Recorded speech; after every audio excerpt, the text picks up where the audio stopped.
Si vous avez un jour tourné le métal, vous connaissez le nom d'Ernaud. Un tour de Cholet, gris ou vert, massif, le nom fondu dans la fonte. La machine sur laquelle des générations de mécaniciens français ont appris leur métier et qui tenait encore la cote au centième après 30 ans d'usage. Derrière cet outil, il y avait un géant. Le plus grand atelier de tours de l'Ouest européen, 10 machines par jour, plus de 60 000 en service à travers le monde. Cette maison avait survécu à la crise des années 30, survécu à la bombe qui détruisit son berceau, survécu au choc pétrolier, à 2 propriétaires étrangers, à l'effondrement de toute une industrie. Et puis, après près de 7 décennies de production à Cholet, les portes se sont fermées sans un bruit. Comment le tour le plus respecté d'Europe, celui-là même qui avait appris au Japon à fabriquer des machines, a-t-il pu tout simplement disparaître ? Chapitre 1. Le tour et la médaille. Cette histoire commence par un outil dont le seul métier est d'en fabriquer d'autres. En 1863, dans un atelier parisien, un homme du nom d'Alexandre Coleman construisit un tour parallèle d'une précision telle que les arsenaux de la République vinrent frapper à sa porte. On usinait sur ces machines les pièces du fusil Chassepot, l'arme qui devait tenir la frontière. 4 ans plus tard, à l'exposition universelle de 1867, il repartait avec une médaille d'or. L'année suivante, il inventait une fraiseuse universelle, une machine capable de tailler le métal dans plusieurs directions, là où les autres n'en connaissaient qu'une. En moins d'une décennie, un artisan parisien était devenu l'un des noms sur lesquels reposait la mécanique de précision française. Il faut se figurer la France de ce temps-là. Une nation qui sortira bientôt meurtrie de la guerre de 1870, qui perdra l'Alsace et la Lorraine, et qui apprendra une leçon amère. Une armée ne vaut que ce que vaut l'industrie qui l'arme. Derrière chaque fusil, il y a une machine qui l'a fabriqué. Derrière chaque machine, un tour qui en a usiné les pièces. Coleman et ceux de sa trempe n'étaient pas de simples fournisseurs. Ils étaient, sans le dire, un morceau de la souveraineté française, la partie invisible, celle qui fabrique les outils, qui fabrique le reste. C'est cette lignée-là, cette idée-là, qui allait un jour aboutir à Cholet. Retenez cette généalogie, car elle contredit d'emblée la légende. On raconte souvent que les vieilles maisons françaises de machines-outils étaient des ateliers d'artisans arc-boutés sur le passé, incapables de voir venir l'avenir. La maison qui allait devenir Ernaud Saumua est née de l'exact contraire, de l'ambition d'homme qui voulait toujours la machine d'après. L'atelier grandit et déménagea, de la rue Turgot à la rue de la Tombissoire, puis rue d'Alésia, dans le 14e arrondissement de Paris. Là, les commandes du ministère de la Guerre affluèrent, jusqu'à la fabrication de pièces pour le fusil Lebel, l'arme réglementaire de toute une génération de soldats français. Puis, en 1892, la maison passa entre les mains d'un homme dont le nom traverserait plus d'un siècle, Henri Ernaud. Le depuis 1892, que l'entreprise inscrira toujours sur ses machines, c'est lui. Et là encore, il faut corriger une image. Henri Ernaud n'était pas un forgeron autodidacte, monté à Paris avec ses mains pour seul capital. C'était un ingénieur centralien, un membre de l'élite technique de la Troisième République. Un homme formé, diplômé, qui savait lire un plan aussi bien qu'un bilan. À l'exposition universelle de 1900, sa maison remporta le Grand Prix. Son atelier tournait alors sur 8 tours parallèles de tailles différentes, et son nom commençait à circuler bien au-delà de Paris. Ce détail sur son diplôme n'est pas anecdotique. Il dit quelque chose de la maison. À l'heure où l'industrie française se cherchait entre l'artisanat d'antan et la grande usine à l'allemande, la maison Ernaud choisit très tôt son camp, celui de l'ingénieur, du calcul, de la méthode. On y dessinait avant d'usiner, on y raisonnait la machine avant de la construire. Ce n'était pas une forge devenue usine par accident, c'était une usine pensée comme telle, dès l'origine, par des hommes qui savaient que l'avenir appartiendrait à ceux qui maîtriseraient la précision mieux que les autres. Nous sommes encore loin de Cholet, nous sommes même loin du drame, mais tout est déjà en place. Une lignée technique, une exigence de précision, et cette conviction, transmise de Coleman à Ernaud, que l'homme qui fabrique les outils tient entre ses mains quelque chose de plus grand que lui. Il tient la capacité d'un pays à fabriquer tout le reste. Chapitre 2. Une usine née d'une bombe. La crise des années 30 ébranla la maison Ernaud comme elle ébranla le pays entier. Les carnets de commandes se vidèrent. Il fallut trouver un appui. En 1933, le 13 septembre, la société passa sous le contrôle de Batignolles-Châtillon, la puissante filiale nantaise de la société de construction des Batignolles. La maison prit un nom qu'elle garderait 30 ans, Ernaud Batignolles. L'année suivante, la société fut formellement constituée avec un capital d'1 200 000 francs apporté par Batignolles-Châtillon et les fonderies de Saint-Nazaire. Les établissements Henri Ernaud, eux, apportèrent ce qu'ils avaient de plus précieux, leur fabrication de tours. La production s'installa pour l'essentiel dans les ateliers de Nantes, les fonderies de Saint-Nazaire fournissant la matière. En 1942, on adjoignit encore les ateliers parisiens de la rue Jacquier et de la rue d'Alésia.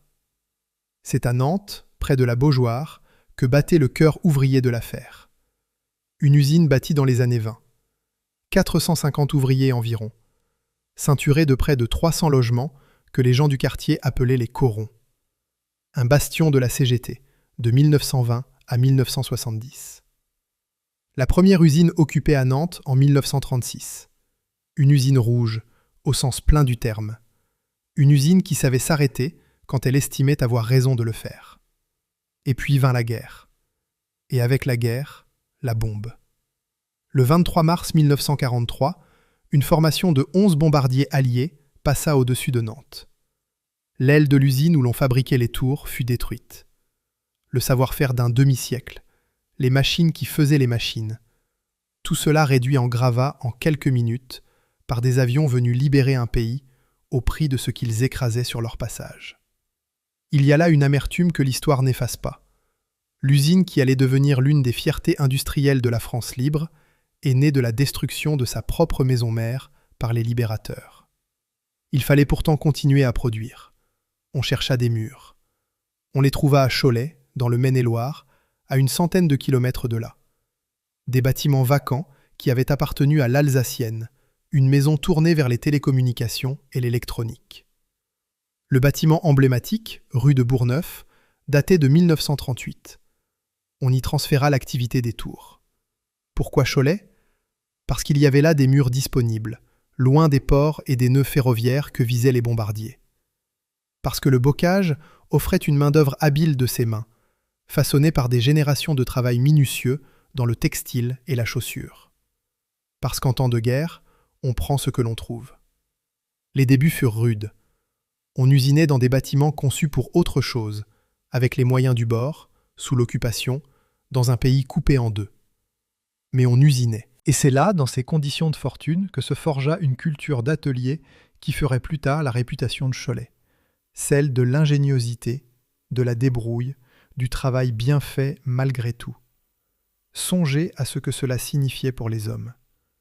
Une soixantaine d'ouvriers nantais firent le voyage, non pas une fois, mais chaque semaine. Ils partaient le lundi, se logeaient sur place et rentraient le vendredi retrouver leur famille à Nantes. 5 jours à Cholet, 2 jours chez eux, semaine après semaine, année après année. Ils apportaient dans leur valise quelque chose qui ne pesait rien et valait tout, le geste. La manière exacte de régler un banc, de lancer une passe, d'écouter un tour pour savoir avant tout le monde qu'il allait fatiguer. Autour d'eux, on embaucha des Choletais, jeunes, sans expérience de la grande mécanique, à qui ces hommes de Nantes transmirent leur métier. Ces allers-retours hebdomadaires durèrent des années. Certains de ces Nantais finirent par s'installer à Cholet pour de bon, y firent souche, y marièrent leurs enfants. D'autres gardèrent jusqu'au bout le cœur à Nantes et le corps à Cholet, partagés entre deux villes par la seule volonté de continuer à faire tourner des tours. On oublie souvent, dans les grandes histoires industrielles, le prix humain de ces débuts. Non pas le sang, mais l'arrachement, la valise du lundi matin, la place vide à table 5 soirs par semaine. Ainsi naquit l'usine de Cholet.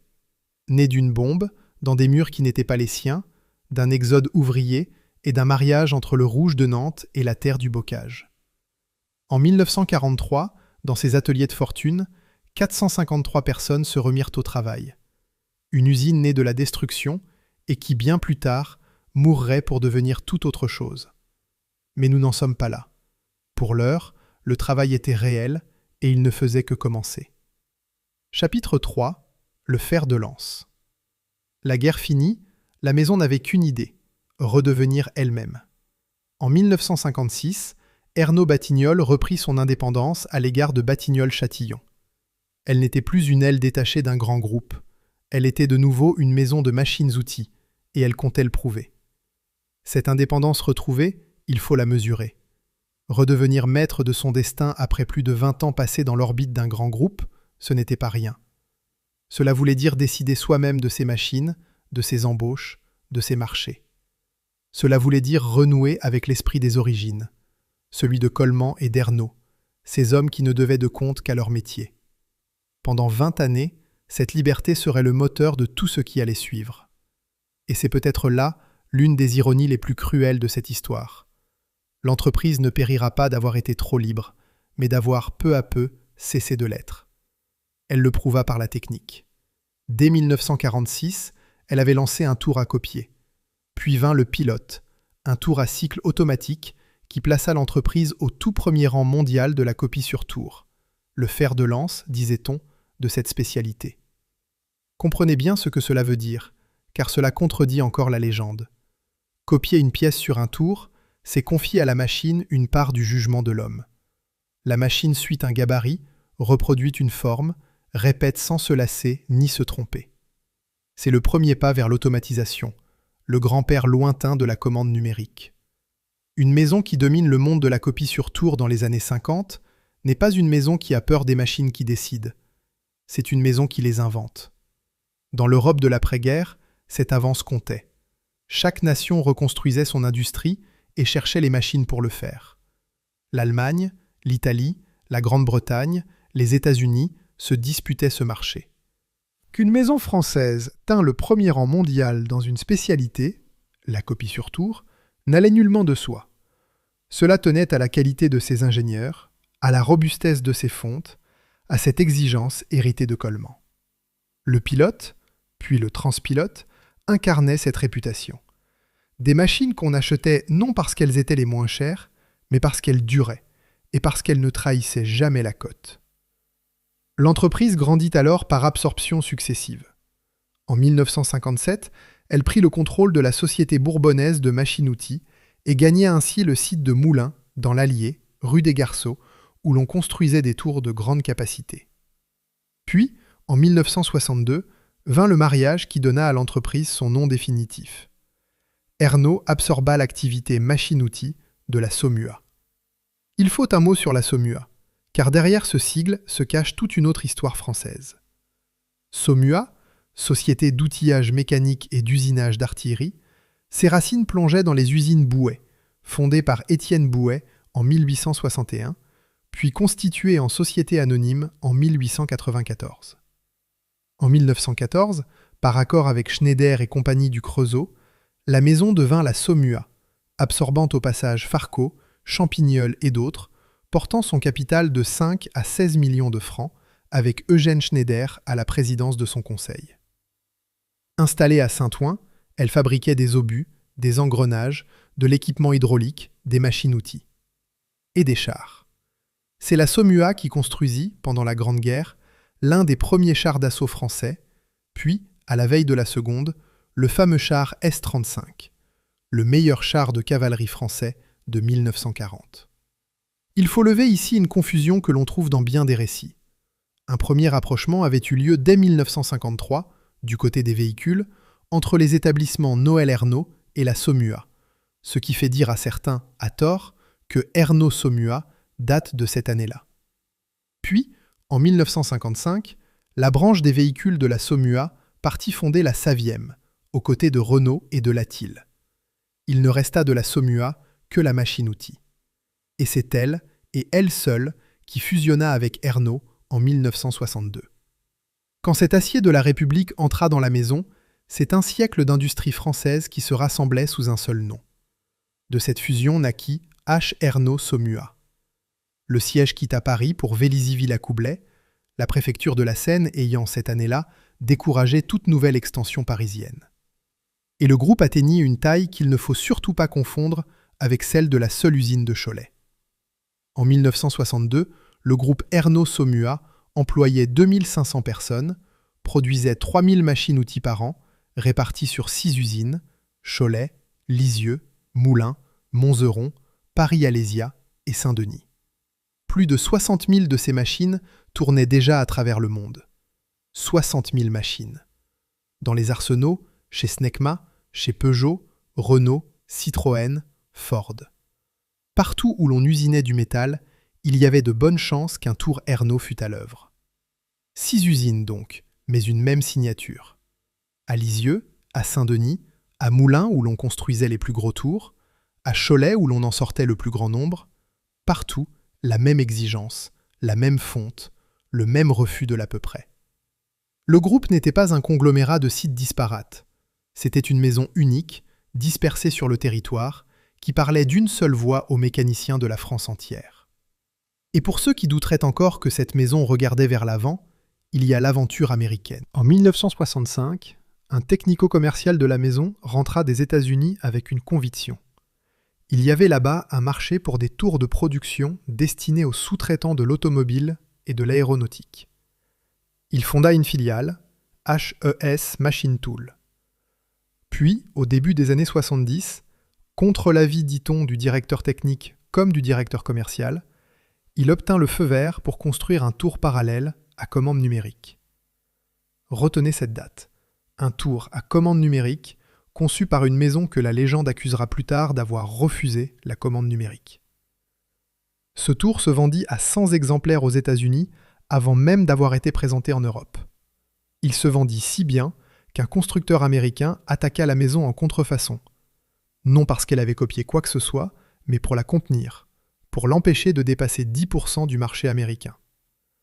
On ne poursuit pas pour contrefaçon une machine médiocre. On poursuit pour contrefaçon une machine si bonne qu'elle fait peur. Ce procès, la maison ne l'avait pas cherché. Elle l'avait provoqué par sa seule qualité.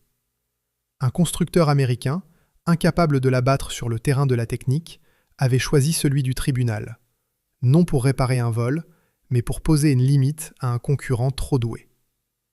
C'est un hommage retourné. Et c'est aussi la première fois dans cette histoire qu'Ernaud se heurte à une force qui n'a rien à voir avec la mécanique. La volonté d'un autre de l'empêcher de grandir. Ce ne sera pas la dernière. Voilà l'entreprise à la veille de son âge d'or. Une maison d'un siècle, sûre de son métier, présente dans le monde entier, et déjà en train de construire l'avenir qu'on lui reprochera un jour de n'avoir pas su voir venir. Chapitre 4. 10 tours par jour. Il faut maintenant entrer dans l'usine de Cholet. Pas dans le groupe, pas dans les chiffres du siège, dans l'atelier lui-même, celui de la rue de Bourgneuf, un matin ordinaire du milieu des années 60. Imaginez que vous arrivez devant ces grilles un matin d'hiver, vers 6 heures. Il fait encore nuit. La sirène n'a pas encore sonné. Des silhouettes convergent vers le portail, vélo à la main ou col relevé contre le froid du bocage, et chacune passe à la pointeuse le petit carton qui dit qu'elle est là, qu'elle a commencé sa journée. Derrière, la halle s'éveille. Les néons qui grésillent, les premiers ponts roulants qui s'ébranlent, le grondement sourd qui monte de partout à la fois. Voilà à quoi ressemblait le début d'une journée, répétée des milliers de fois, pour des centaines d'hommes pendant des décennies. Un homme peut nous y conduire. Il s'appelle Jean-Claude Reynaud. Il est entré chez Ernaud jeune, il y restera 45 ans, jusqu'à la retraite au tournant du siècle. Et il deviendra plus tard le président de l'Association des Anciens. Personne n'a mieux dit ce qu'était cette époque. Entre la fin des années 50 et le milieu des années 70, dira-t-il, c'était l'âge d'or. On fabriquait 10 machines-outils par jour. On fournissait les centres d'apprentis, les entreprises de mécanique, les constructeurs automobiles. Arrêtons-nous sur cette cadence, car elle est prodigieuse. Un tour n'est pas une automobile qui glisse sur une chaîne. C'est une masse de fonte et d'acier de plusieurs tonnes, un banc qui doit rester droit au centième de millimètre pendant 20 ans d'usinage. Sortir 10 de ces machines chaque jour, jour après jour, c'est orchestrer un ballet d'une précision folle, entre la fonderie, l'ajustage, le montage et la peinture. Tout commençait par la fonte. Les grandes pièces, les bâtis, les bancs, les poupées, arrivaient brutes, encore rugueuses de leur moule, et les ponts roulants les déplaçaient au-dessus des têtes des hommes comme des blocs de cathédrale. On les dégrossissait, on les usinait. Puis venait l'ajustage, cet art presque disparu où un homme, une règle et un peu de bleu de traçage suffisaient à rendre une surface plane à une exactitude que nul instrument de l'atelier ne savait mesurer. Ensuite le montage, où le tour prenait forme, où l'on mariait le mécanique et l'électrique, où l'on réglait les jeux au dixième. Enfin la peinture, la mise en caisse, l'expédition, et la machine partait vers une usine de France, d'Europe, du Maghreb, pour y travailler 30 ans. Et l'atelier ne ressemblait à rien de ce que connaît le monde d'aujourd'hui. On y entrait dans une odeur, celle de l'huile de coupe et de la fonte fraîchement usinée, cette odeur métallique et grasse qui imprégnait le bleu de travail au point qu'un ouvrier de Cholet la portait sur lui dans la rue, le soir, et que sa femme la reconnaissait avant même de le voir. On y entrait dans un bruit, le sifflement aigu de l'outil qui mord l'acier, le choc sourd des ponts roulants, et sous tout cela le grondement continu que les hommes cessaient d'entendre après la première semaine. On y entrait dans les copeaux bleus qui giclaient et retombaient en spirale, dans le geste répété 1000 fois par des mains qui savaient. Car c'est de savoir qu'il s'agissait avant tout, le savoir-faire. Ce mot qu'on emploie à tort et à travers désignait ici quelque chose de très précis. C'était la capacité d'un régleur à sentir, à l'oreille, qu'une passe était trop rapide. C'était la main de l'ajusteur qui grattait un banc et avait raison.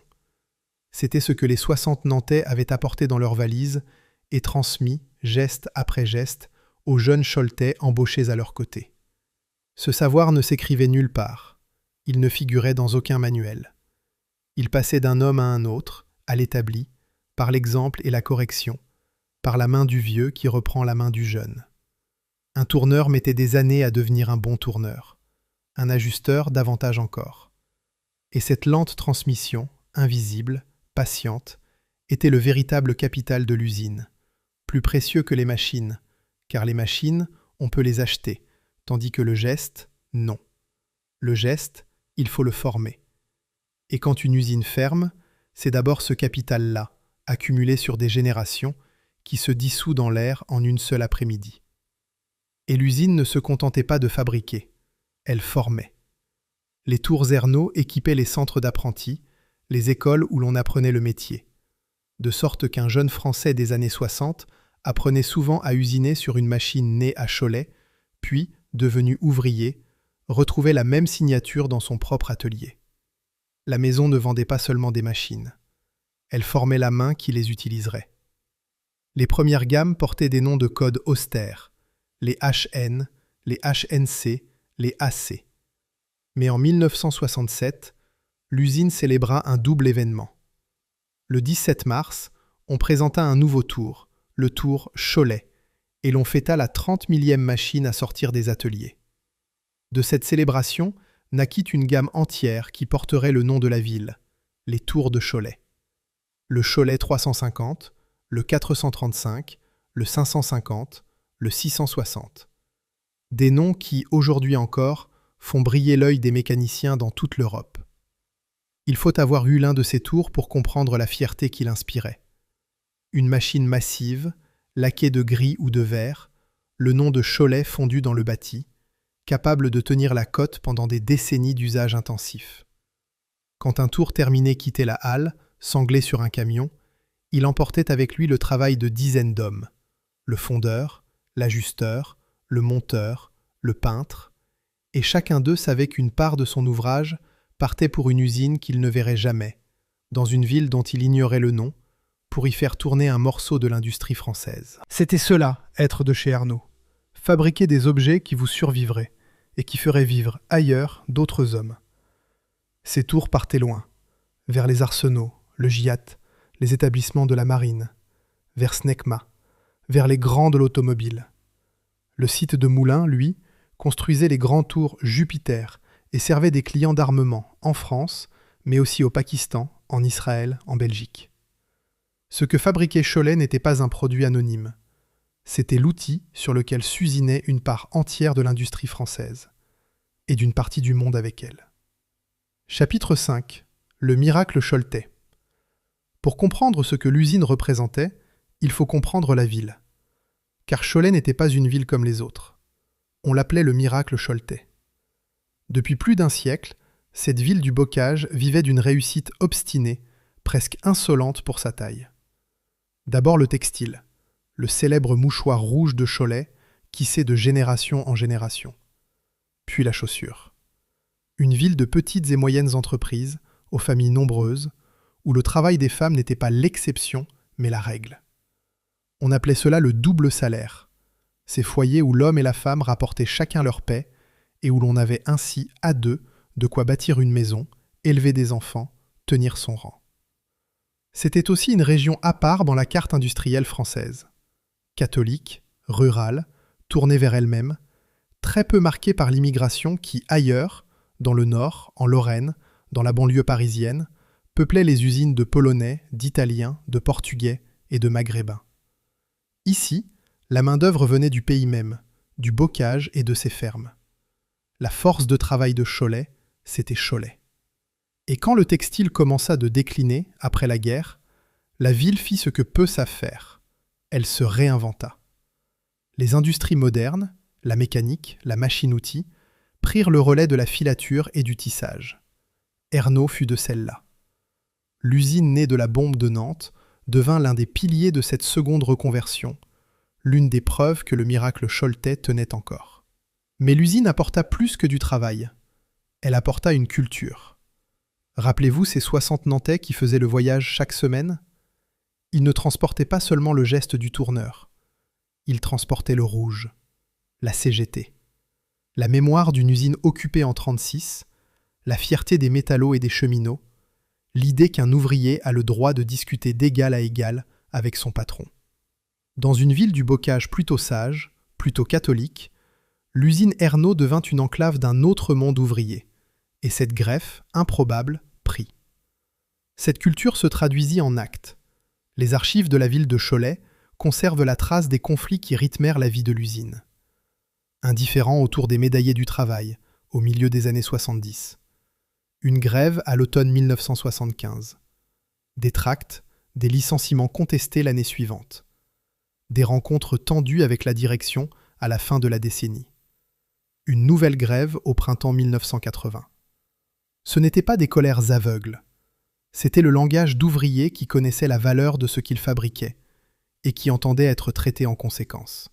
Autour de tout cela, il y avait la vie ordinaire d'une grande usine française. La sirène qui découpait la journée et qu'on entendait dans les rues alentours.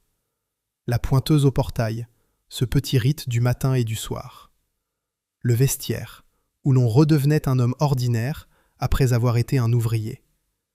Et le repas de midi, ce moment que la culture ouvrière française tenait pour sacré, où l'on s'asseyait, où l'on mangeait vraiment, entre collègues, avant de repartir vers les bancs et les copeaux.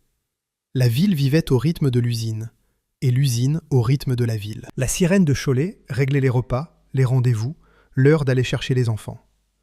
Quand l'équipe du matin sortait, celle de l'après-midi entrait.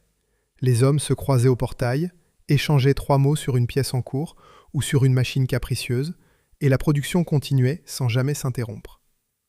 Le soir, les cafés autour de l'usine se remplissaient de bleus de travail, et l'on y refaisait le monde de l'atelier autour d'un verre.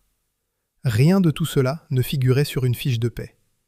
Et c'était pourtant là, dans ses gestes et ses habitudes, que résidait la vraie richesse de ce que Cholet avait bâti. L'usine n'était pas seulement un lieu de travail, elle était pour des centaines de familles choletaises l'ossature même de la semaine, du mois, de toute une vie. Comme dans toute grande usine française de ces années-là, la vie ne s'arrêtait pas au portail. Le comité d'entreprise organisait ce que ni l'État ni le marché ne fournissaient. L'arbre de Noël pour les enfants, les sorties, l'entraide quand une famille traversait un malheur. Appartenir à Ernault, ce n'était pas seulement toucher un bulletin de paie. C'était occuper une place dans un ordre, faire partie d'une communauté qui vous reconnaissait, porter un nom que l'on prononçait dans la ville avec un certain respect. On n'était pas ouvrier n'importe où. On était de chez Ernault. Et cela voulait dire quelque chose. Car l'usine faisait vivre la ville en cascade. Le salaire de l'ouvrier nourrissait le boulanger, le cordonnier, l'épicier. Le fils suivait le père à l'atelier. On se mariait entre familles d'Ernault. De 453 personnes en 1943, l'effectif de Cholet monta, décennie après décennie, porté par la demande de Tours d'une France qui se modernisait à marche forcée. Chaque embauche était une famille de plus arrimée à l'usine. Chaque tour qui sortait rue de Bourgneuf était un morceau de Cholet qui partait équiper la France. Et pour ceux qui vivaient cette époque, il semblait, tout simplement, qu'elle ne finirait jamais. Chapitre 6. L'apogée. Le sommet a une date, 1975. Cette année-là, l'usine de Cholet employait 900 personnes. C'était son plus haut niveau. 900 ouvriers, ajusteurs, régleurs, dessinateurs, monteurs, dans une ville qui n'était pas une métropole, 900 familles, ou peu s'en faut, dont le pain sortait des ateliers de la rue de Bourgneuf. Et ce n'était pas qu'une affaire de nombre. Dans les années 70, l'usine de Cholet était, selon les mots mêmes des anciens qui y ont laissé 40 ans de leur vie, la plus forte unité de machines-outils de l'Ouest européen.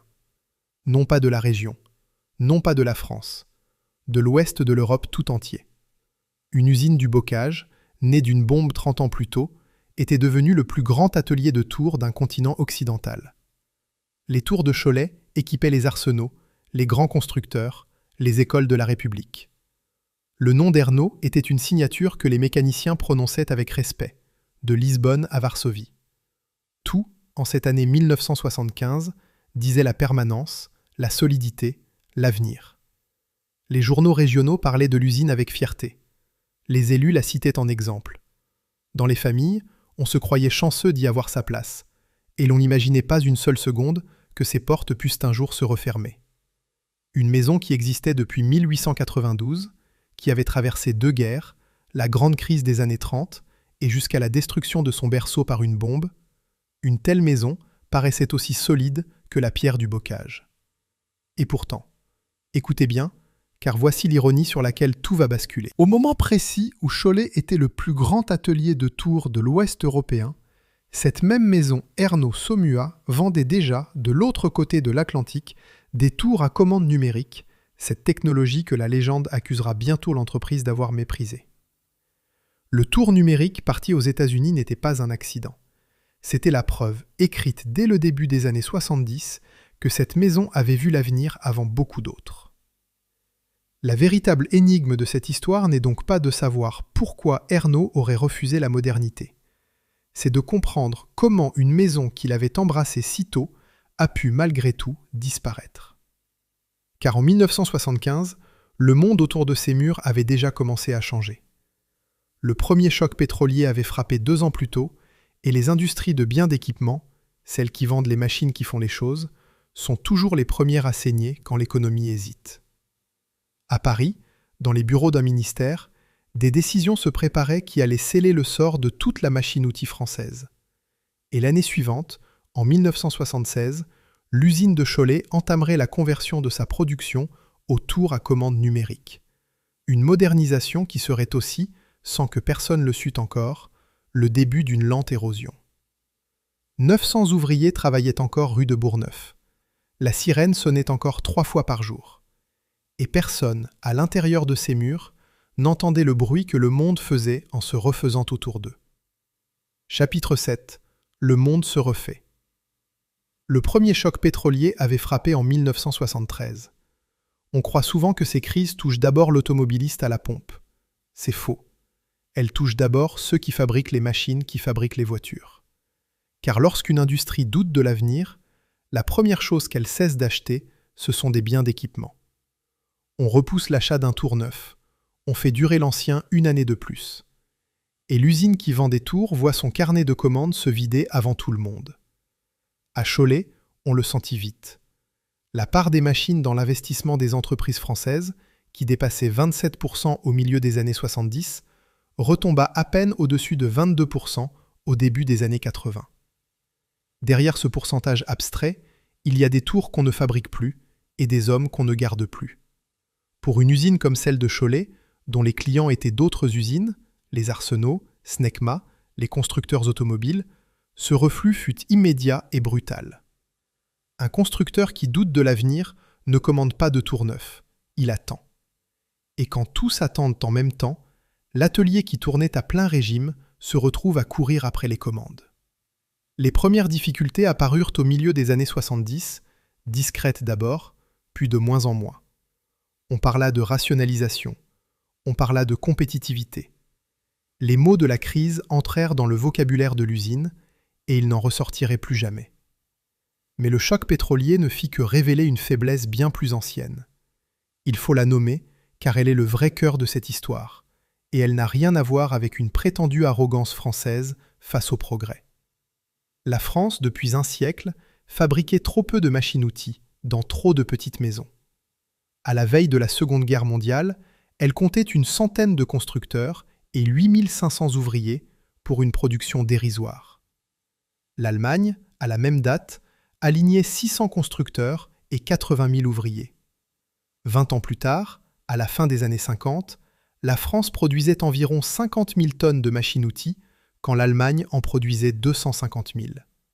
5 fois plus. Et l'écart ne se comblait pas. Cette faiblesse n'était pas nouvelle. Dans les deux guerres mondiales, l'Allemagne avait bâti son outil industriel, tandis que la France importait des machines américaines pour équiper ses propres usines d'armement. À chaque conflit, le même constat.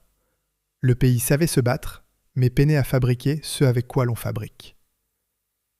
La machine-outil française portait, dès l'origine, ce péché structurel et aucun gouvernement, de droite comme de gauche, n'avait su le corriger.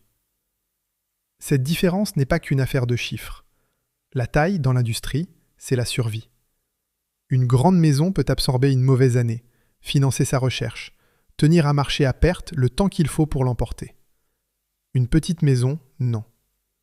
Une petite maison vit au bord du gouffre en permanence, et le moindre vent la fait basculer. Le mal français avait un nom, l'émiettement.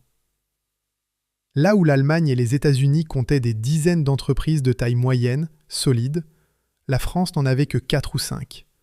Ernaud Saumua, Grafenstaden, Cazeneuve, la GSP. Les autres étaient trop petites.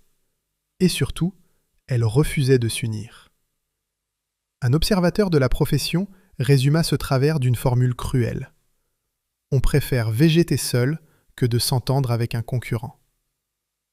Ernaud Saumua était l'une des rares maisons françaises à avoir atteint une taille défendable. Mais même elle n'était pas assez grande pour ce qui venait.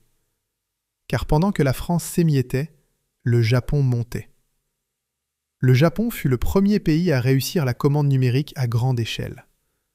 Là où les Européens et les Américains restaient attachés aux machines complexes et coûteuses, le Japon inondait le monde de tours numériques simples, fiables, bon marché. Dès le début des années 80, 3 maisons japonaises, Yamazaki Masak, Moriseiki, Okuma, tenaient à elles seules près de la moitié de leur propre marché intérieur, et le fabricant de commandes Fanuc s'apprêtait à dominer la planète entière. Masak avait construit une usine aux États-Unis dès 1974. Le Japon ne se contentait pas d'exporter, il s'installait. Et la vitesse de la bascule dépassait tout ce qu'on avait vu. En Allemagne, on comptait moins de 1000 machines à commande numérique au milieu des années 70. Au début des années 80, on en dénombrait plus de 5000. En quelques années, une technologie de niche était devenue la norme. Les maisons qui n'avaient pas pris le train étaient condamnées. Celles qui l'avaient pris devaient encore courir pour ne pas être écrasées par le wagon japonais.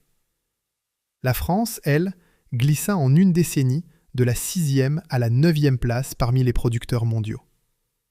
Entre le milieu et la fin des années 70, la profession française perdit plus du tiers de ses effectifs. Voilà la nasse dans laquelle se débattait une maison comme Ernaud Saumua. D'un côté, l'Allemagne et sa puissance industrielle, ses maisons 3 fois plus grandes. De l'autre, le Japon et ses prix imbattables, sa commande numérique produite en série.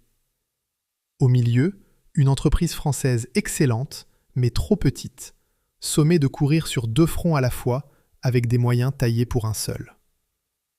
Ce n'était pas une question de talent. Le talent, Cholet en avait à revendre. C'était une question de taille. Et la taille, une entreprise ne se la donne pas seule. Elle la reçoit, ou non, de son pays. Voilà le décor. Retenez-le, car c'est ici que la légende s'effondre. On raconte qu'Ernaud Saumua serait morte d'avoir méprisé la commande numérique, d'avoir ri au nez de l'avenir.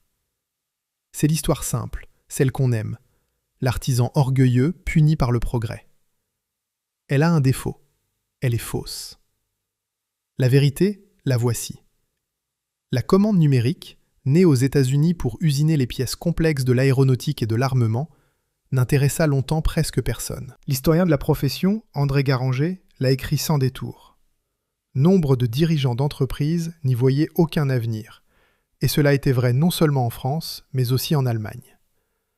Le scepticisme n'était pas un travers français, il était universel. Ce qui distinguait les gagnants des perdants, ce n'était donc pas d'avoir cru ou non à la commande numérique, c'était la taille, encore elle, et le soutien reçu.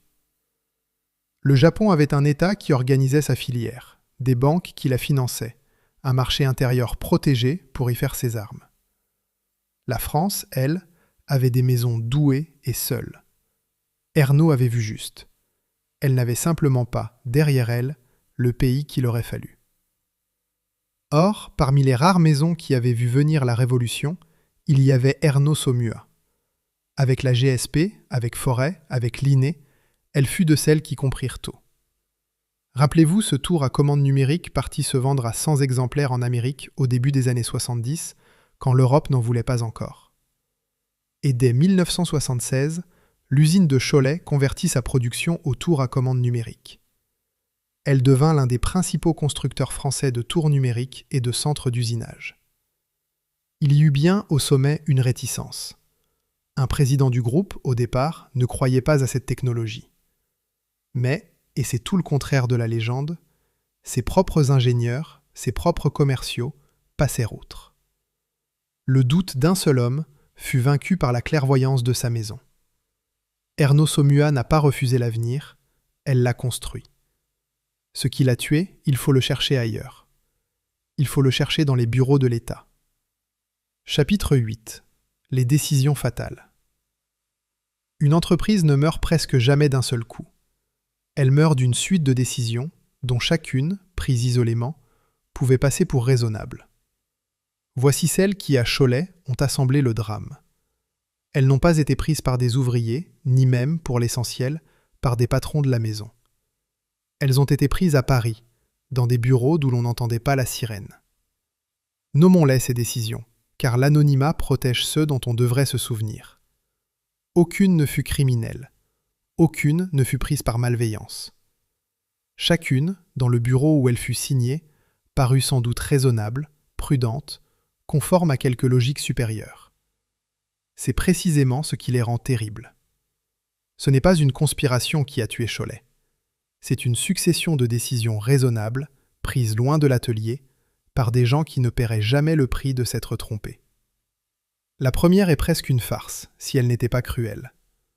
En 1973, le ministère de l'Industrie pressa Ernaud Saumua d'absorber la branche machines-outils de LIP, la célèbre horlogerie de Besançon, en pleine tourmente, dont les ouvriers venaient de faire la une des journaux en occupant leur usine. Or, les machines de l'horlogerie n'avaient rien à voir avec les grands tours de Cholet. Ernaud Saumua y était, selon les mots de l'époque, parfaitement incompétente. Cela n'entrait pas en ligne de compte.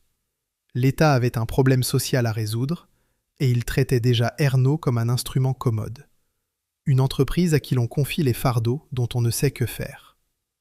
On lui demandait de porter la difficulté d'un autre, dans un métier qui n'était pas le sien, avec des moyens qui lui manquaient. C'était le premier signe, ce ne serait pas le dernier. Pour une maison déjà fragilisée par la crise, absorber une activité étrangère à son métier n'était pas une aide. C'était un poids. Des hommes, du temps, de l'argent, détournés vers un problème qui n'était pas le sien, au moment précis où elle aurait dû concentrer toutes ses forces sur ce qu'elle savait faire mieux que quiconque. L'État demandait à Ernaud de résoudre une crise sociale à la place du politique. Et il le demandait à une entreprise qui, bientôt, aurait bien besoin qu'on résolve la sienne.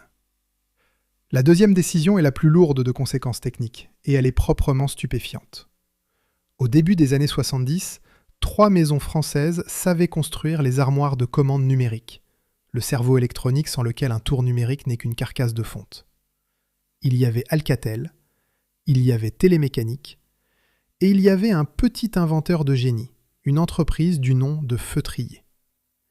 L'État décréta que 3, c'était 2 de trop, et contre l'avis formel de tous les constructeurs de machines, il choisit de confier tout l'avenir de la commande numérique française à la plus petite des 3, Feutrier. Ce choix avait sa logique apparente. L'État voulait un champion national, un seul, capable de tenir tête aux géants étrangers. L'intention était noble, l'exécution fut désastreuse. Car on ne décrète pas un champion, on le laisse émerger de la concurrence, où l'on additionne les forces existantes. Choisir la plus petite des 3 maisons, contre l'avis unanime de ceux qui devaient l'utiliser, ce n'était pas bâtir un champion, c'était fragiliser toute une filière au nom d'une théorie. Et l'affaire prend un tour presque comique, si elle n'était tragique. Car l'État qui se mêlait ainsi de désigner les vainqueurs et les vaincus de l'électronique n'avait, lui, jamais fabriqué le moindre tour. Il légiférait sur un métier qu'il ne connaissait pas, tranchait des débats techniques qui le dépassaient, imposait ses vues à des ingénieurs qui, eux, savaient. On retrouve là un mal très français, la conviction, chez ceux qui gouvernent, qu'un bon diplôme et une vue d'ensemble valent mieux que l'expérience de l'atelier.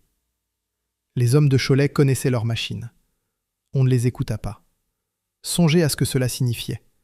On demandait aux grands constructeurs français de tours, dont Ernaud, d'équiper leurs machines des commandes d'une seule petite maison, dont les seuls vrais rivaux dans le monde étaient le géant américain General Electric et l'allemand Siemens. Feutrier ne fit pas le poids. Elle s'effondra rapidement. Et son effondrement emporta le service après-vente de tout ce qu'elle avait installé, jusqu'aux armoires livrées via Alcatel dans l'Union soviétique. Un tour est une machine faite pour durer 30 ans.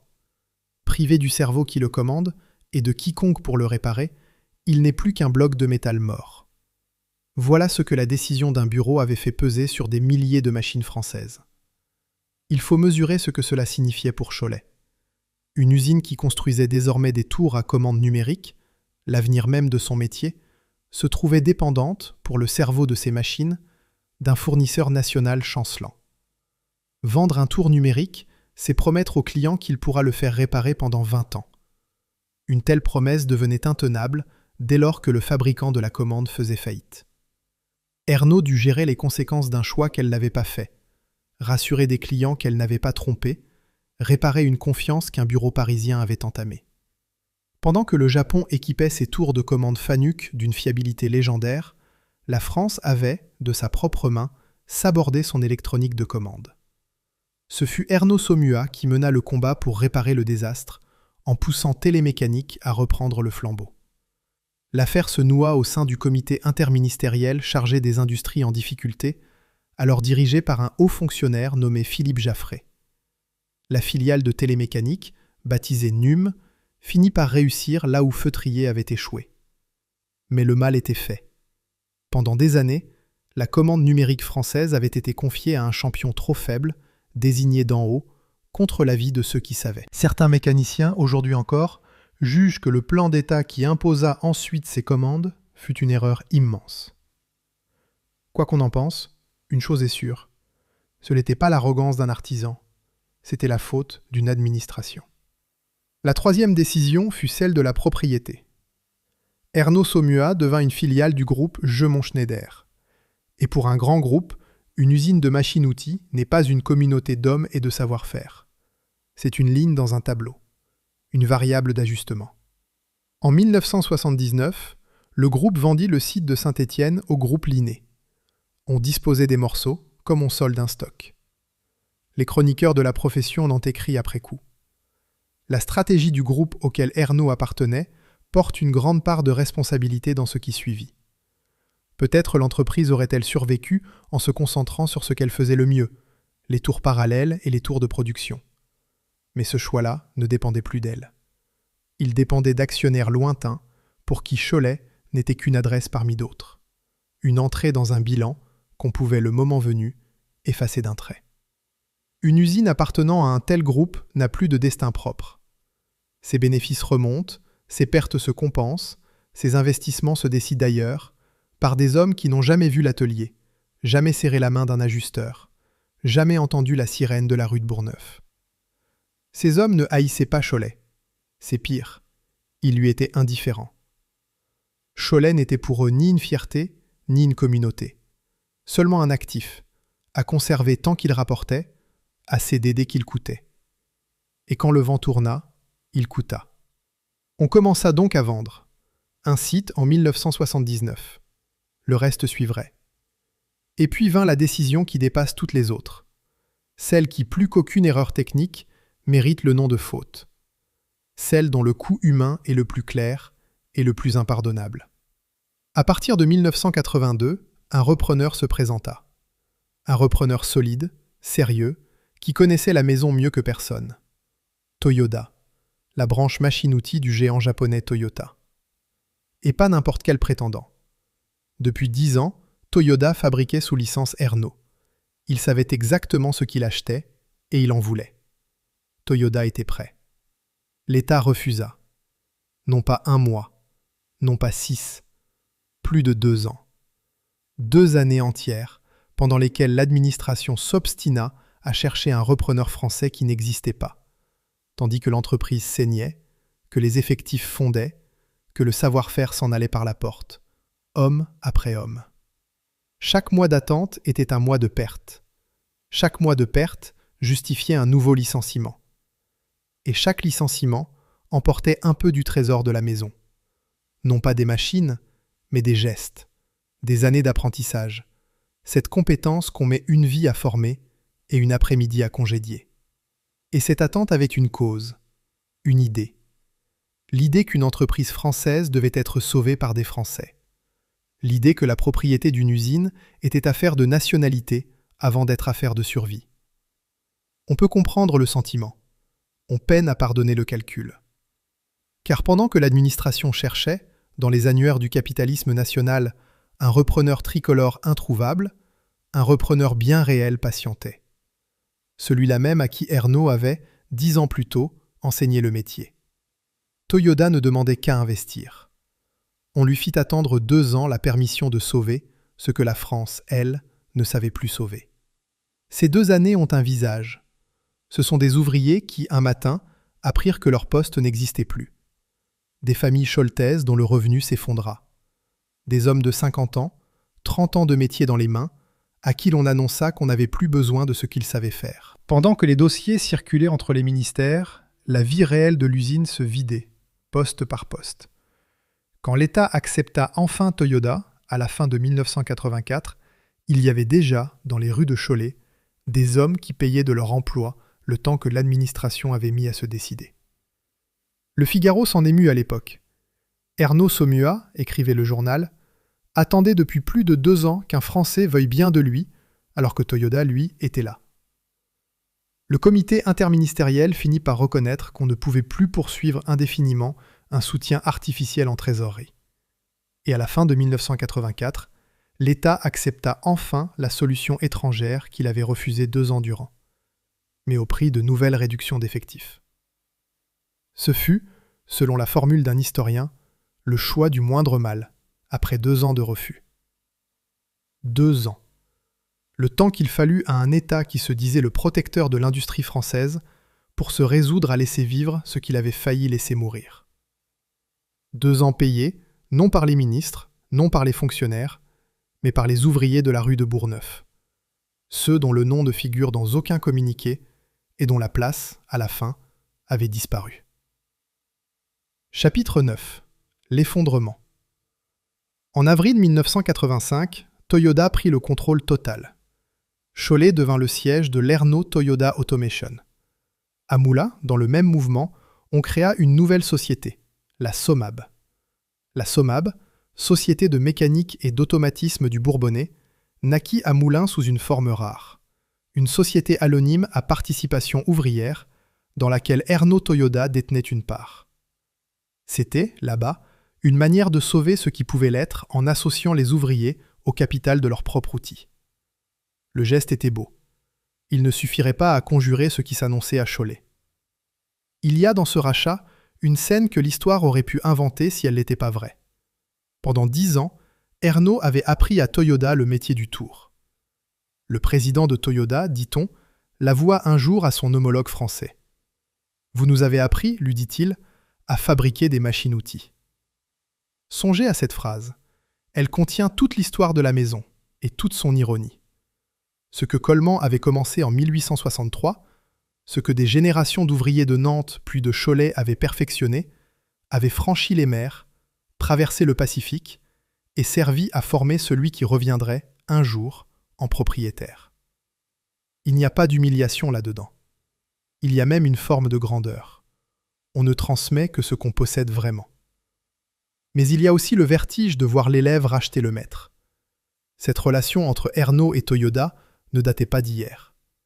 Pendant une décennie, le Japonais avait payé pour apprendre, versé des redevances, envoyé ses ingénieurs, étudié les plans, la fonte, les méthodes de la maison française.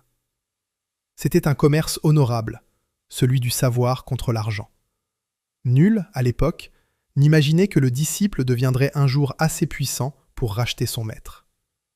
Mais le Japon apprenait vite. Trop vite peut-être, pour une France qui n'avait pas mesuré qu'en vendant sa science, elle vendait aussi, à terme, son avenir. L'élève avait écouté, puis l'élève avait dépassé le maître, avec les centres d'usinage, cette génération de machines où le Japon prit une avance décisive. Et l'élève, désormais plus fort, était venu racheter le maître affaibli. Mais la greffe ne prit pas. Selon l'historien André Garanger, Toyoda échoua complètement en voulant transposer en France les méthodes japonaises. Ce qui marchait à Nagoya ne marchait pas à Cholet. Les hommes n'étaient pas les mêmes. La culture n'était pas la même. Et l'on ne plaque pas une organisation d'usine sur une communauté ouvrière comme on change une courroie. À Cholet, on avait sa manière de travailler, héritée des Nantais, faite de débrouille, d'initiative, de cette liberté d'atelier que les grèves elles-mêmes exprimaient. Le modèle japonais, tout de discipline, de standardisation et de procédures écrites, se heurta à cette culture comme une vague contre une digue.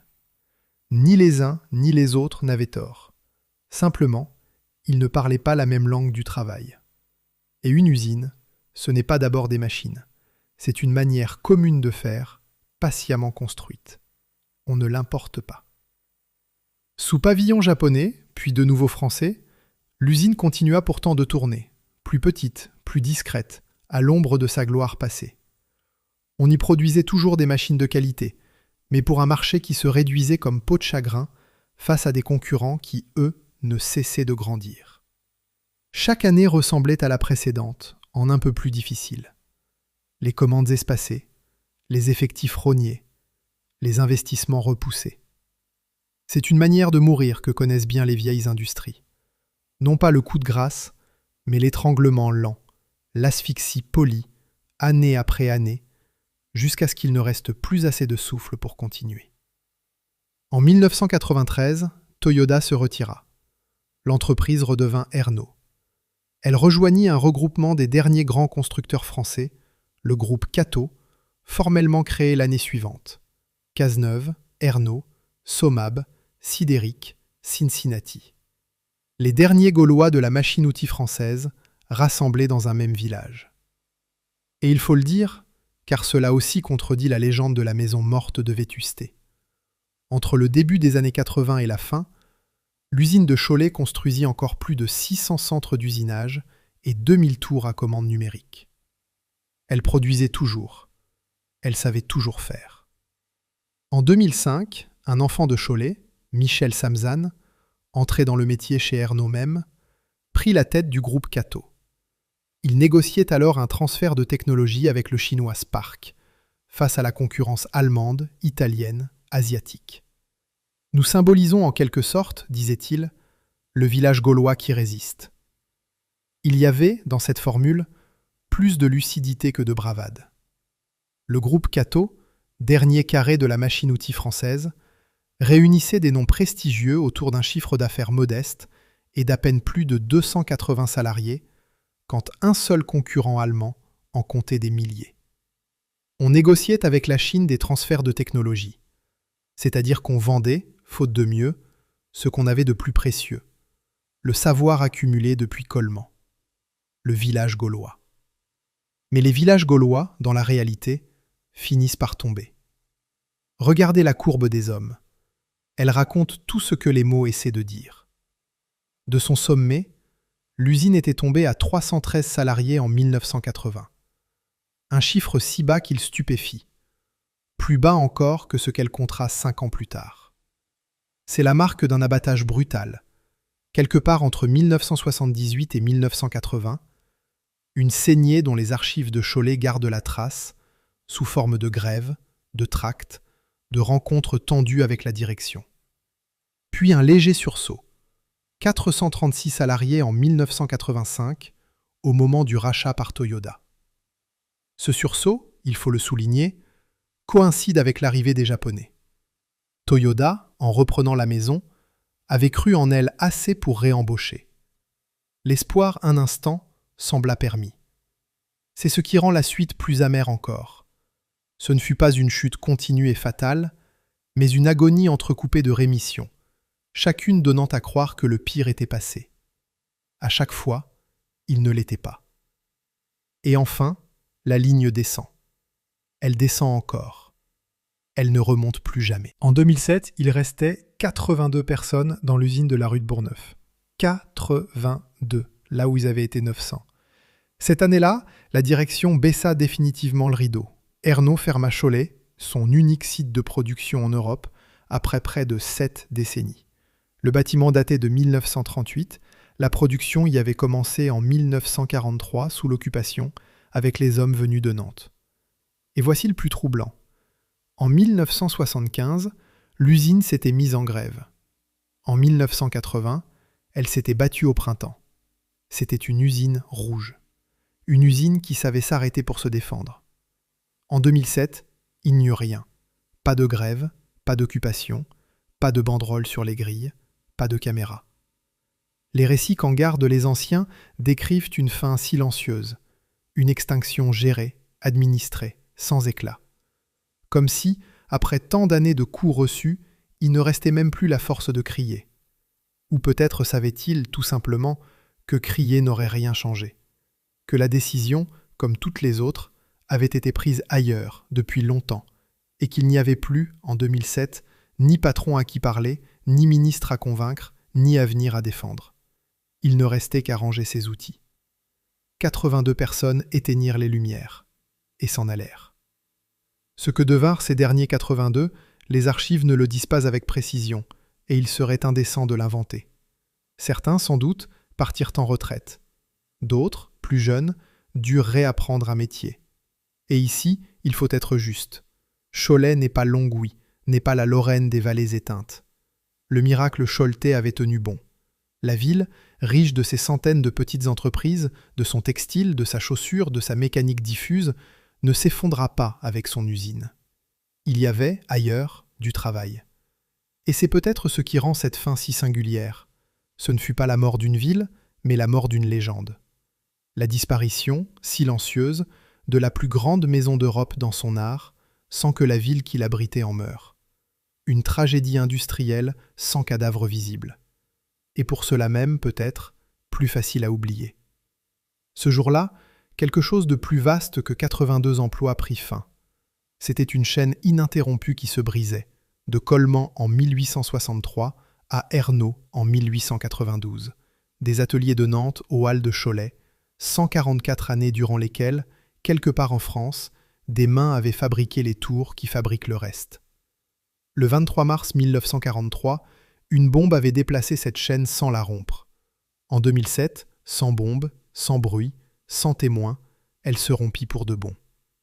L'usine née d'une bombe s'était éteinte sans bruit. Chapitre 10. L'autre usine. Il faut maintenant dire ce que devient une maison d'un siècle et demi quand ses portes se ferment. Le nom, d'abord, ne mourut pas tout à fait.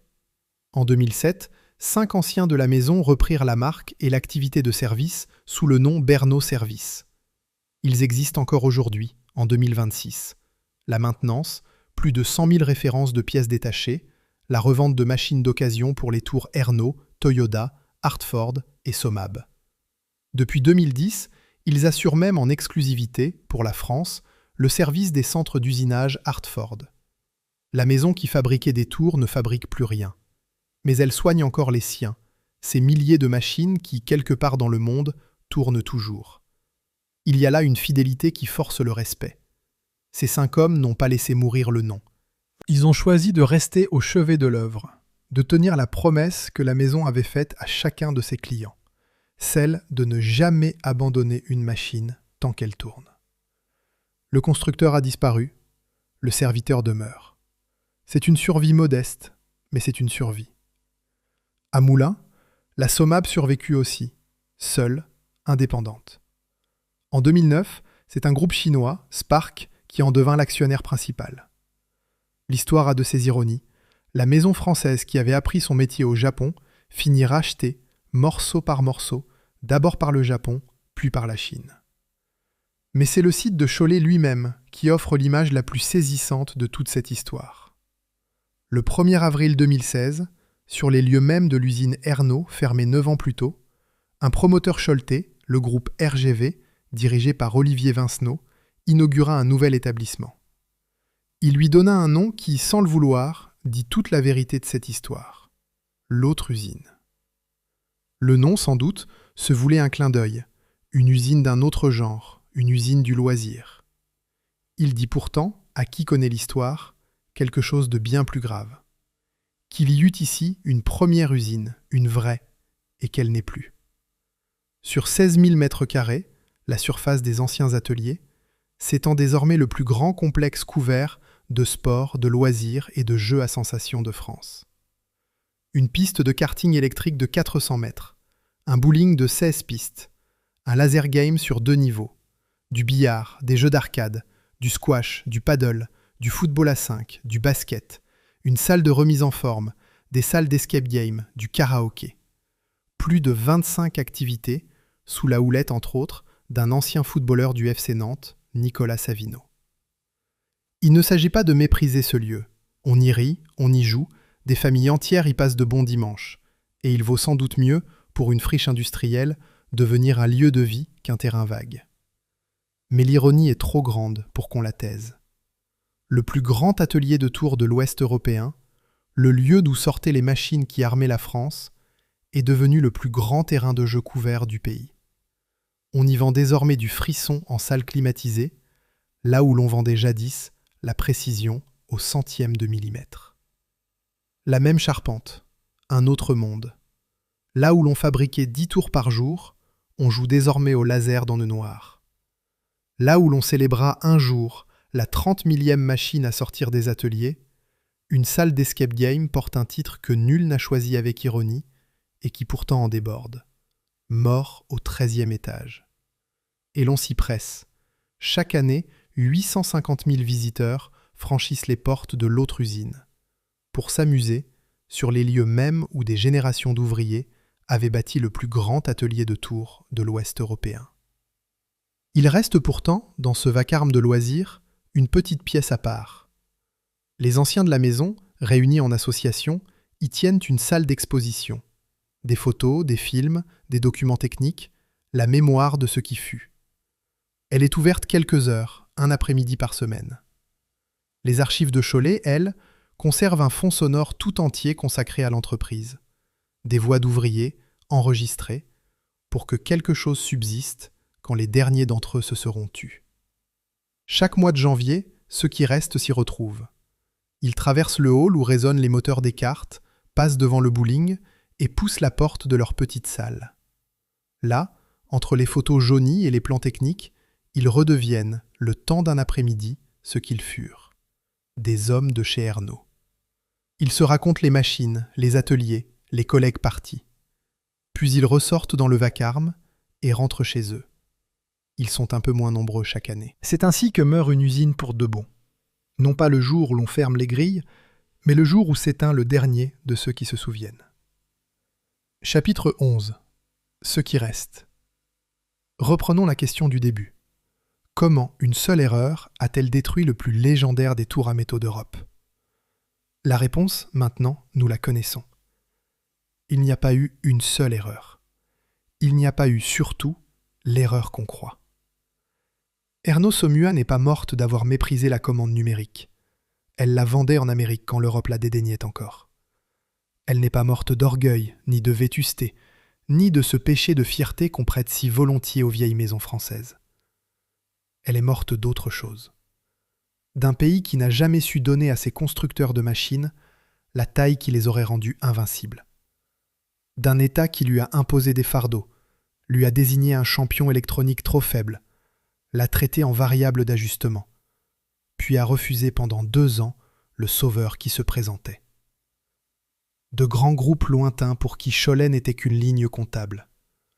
La maison qui avait appris à Toyota, l'art de fabriquer des tours, n'a pas été vaincue par le futur. Elle a été vaincue par les siens. C'est là la vraie tragédie.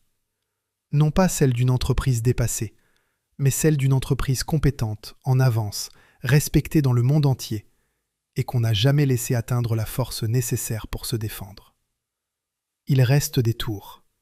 Des milliers de tours de Cholet tournent encore, dans les ateliers d'Europe et d'ailleurs, entre les mains de mécaniciens qui restaurent avec patience ces machines qu'on ne fait plus.